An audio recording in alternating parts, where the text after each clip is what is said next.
নমস্কার, রান্নাঘরের সংসার চ্যানেলে আপনাদের সবাইকে স্বাগত। আজকে আমি চাটনি রেসিপি শেয়ার করছি। চাটনি বানানোর জন্য ব্যবহার করছি 1 কেজি কাঁচা আম। গতকাল বাজার থেকে কিনে এনে ভালো করে ধুয়ে নিয়ে রেখেছিলাম। জানেন তো, বাজার থেকে কোনো কিছু কিনে এনেই ফ্রিজে রাখবেন না, খোলা জায়গায় থাকে তো। যাই হোক, চলুন রান্নায় ফিরি। এখানে 2টো আমের খোসা ছাড়িয়ে নিয়েছি, আর বাকি আমগুলো খোসা সমেত মাঝখান থেকে ফালি করে ভেতরের বীজগুলো ফেলে দিয়েছি। কাটার পর ভালো করে আরও একবার ধুয়ে নিয়েছি।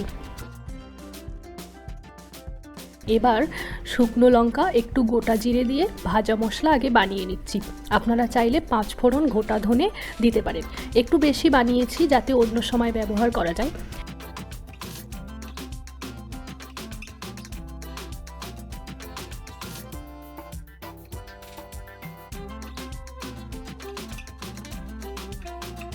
গ্যাসের ফ্লেমটা মিডিয়ামে রেখে কড়াইতে অল্প পরিমাণ সর্ষের তেল দিলাম। যেহেতু আমি 5 ফোড়ন গুঁড়ো করিনি, তাই তেলের ওপর গোটা দিয়ে দিলাম। এবার কেটে রাখা আমগুলো দিয়ে দিচ্ছি।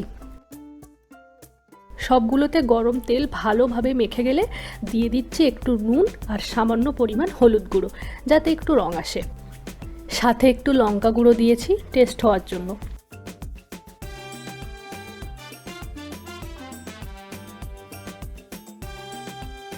আমগুলো ভাজা ভাজা হয়ে এলে দিয়ে দিলাম চিনি।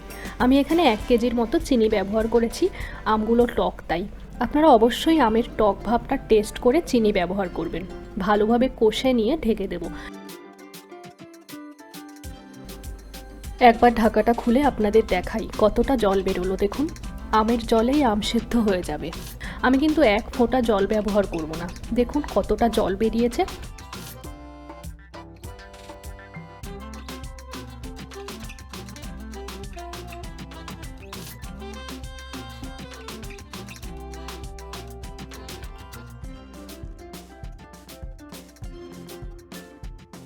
আমগুলো সেদ্ধ হয়ে গেছে।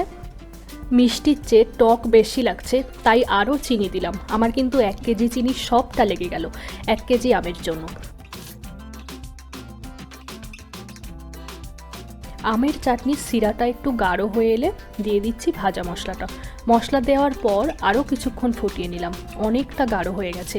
এবার গ্যাস বন্ধ করে দিলাম। দেখুন কতটা সুন্দর হয়েছে চাটনিটা। ভিডিওটা দেখার জন্য অনেক অনেক ধন্যবাদ।